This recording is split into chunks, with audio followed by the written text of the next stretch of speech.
हमने रोकने का प्रयास किया। सुधांशु इसलिए इस विषय पे ईमानदारी से चर्चा रोहित होनी जी, चाहिए, ना कि सिर्फ राजनीति। एक आदमी जब अपना रोहित जी। मोटरसाइकिल लेकर, दोपहिया वाहन लेकर पेट्रोल पंप पे जाता है ना, और वो घूमते हुए देखता है उसको लगातार 100 तक जाते हुए, तो उसको ये नहीं पता होता कि WTA में समझौता किसने किया था। उसको इस बात का ख्याल नहीं आता कि यहाँ राज्य की सरकार का टैक्स कितना और केंद्र की सरकार का टैक्स कितना है। उसको वहां पर होर्डिंग लगा हुआ दिखता है जिसपे मोदी जी की तस्वीर होती है, और उसको वो याद आता है, नारा उस पर लिखा हुआ था, बहुत हुई महंगाई की मार, अब की बार मोदी सरकार। इसलिए वो आपसे सवाल पूछने के लिए आता है बार बार। लेकिन पवन खेड़ा, इनकी बात से जो मुझे समझ में आ रहा है वो ये कि आप घटाना शुरू कीजिए, तब ये सोचेंगे घटाने के बारे में। ठीक, तो आप बिल्कुल घटाइए। साहब। हमने तो राजस्थान में शुरुआत कर दी, आपने शायद हमारे मित्र सुधांशु जी ने होमवर्क नहीं किया।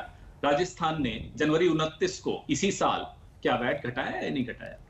आपने क्या किया उसके बाद? क्या आपने एक्साइज घटाई? उसी प्रपोर्शन में घटा देते, चलिए कुछ तो राहत मिलती। तो थोड़ा पढ़ लिख कर आया कीजिए सुधांशु जी, राजस्थान ने घटाया। रही बात 2002 में क्या हुआ और उसके बाद जब हमारी सरकार आई 4 में, तो मणिशंकर अय्यर जी पेट्रोलियम मिनिस्टर बने, तो क्या उन्होंने एडमिनिस्ट्रेड प्राइसिंग रिजीम लाए या नहीं लाए? इसका उत्तर हां या ना में आप दीजिए। जी हां, हमने वो कदम उठाया था, जिस कदम को पूर्णतया 2014 में आपने खत्म किया। मैं आपकी उसमें निंदा नहीं करूंगा। हम अंतरराष्ट्रीय एग्रीमेंट्स में अगर हस्ताक्षर करते हैं तो सरकार किसी की भी हो, हम सब उससे बाध्य होते हैं। अरे उसी एग्रीमेंट को चलते अगर आप उसको लागू कर दें और एक्साइज ड्यूटी हटा दें, तो उस एग्रीमेंट को लोग धन्यवाद देंगे कि आज पेट्रोल और डीजल 40-45 रुपए में बिकेगा। ये उसी WTO, ये उसी डीरेगुलेशन का नतीजा होगा। लेकिन आपने बार बार मैं दोहराता हूं, जिस तरह से एक्साइज ड्यूटी थोपी है उस पर, आप आइए अब GST पर। 2014 में तो GST लागू ही नहीं हुआ था, तो उस पर आप पता नहीं क्यों तुलना कर रहे थे। GST आर्टिकल 279A क्लॉज 5 के तहत पेट्रोलियम प्रोडक्ट्स GST में हैं। सिर्फ उसकी तारीख तय होनी है कि कब ये लागू होगा, और वो तय करनी है काउंसिल को। काउंसिल की बैठकों में कांग्रेस की सरकारों ने बार बार कहा है, बिल्कुल कीजिए, इस पे चर्चा शुरू कीजिए, इसको तुरंत वो तारीख घोषित कीजिए। तो इसलिए गलत बयानी मत कीजिए। ये प्रोविजन तो GST में तब से था जब हम थे, जब हम GST के लिए गुजरात के एक जिद्दी मुख्यमंत्री से कोशिश कर रहे थे कि GST हम लागू कर दें।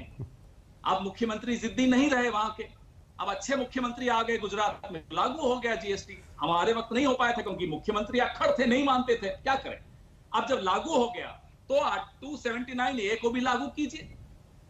जनता के हित में आप तो नोटबंदी भी कांग्रेस से पूछ के नोटबंदी लाए थे, या जो आप तमाम काले कानून ले आए कृषि बिल, क्या किसानों से पूछ के लाए थे या कांग्रेस से पूछ के लाए थे? अब काहे इंतजार कर रहे हैं कि GST काउंसिल में आप लिख कर देंगे तो कर देंगे? अरे जनता को राहत देनी है, करिए।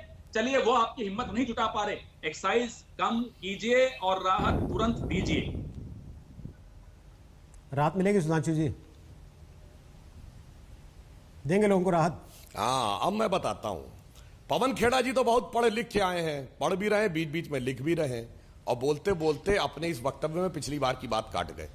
इन्होंने कहा था कि हमारे अंदर रीढ़ नहीं थी कि हम पेट्रोलियम प्रोडक्ट को GST में ला पाते, और आप तो यह कबूल कर ले गए कि आप तो GST लागू करने की रीढ़ नहीं थी।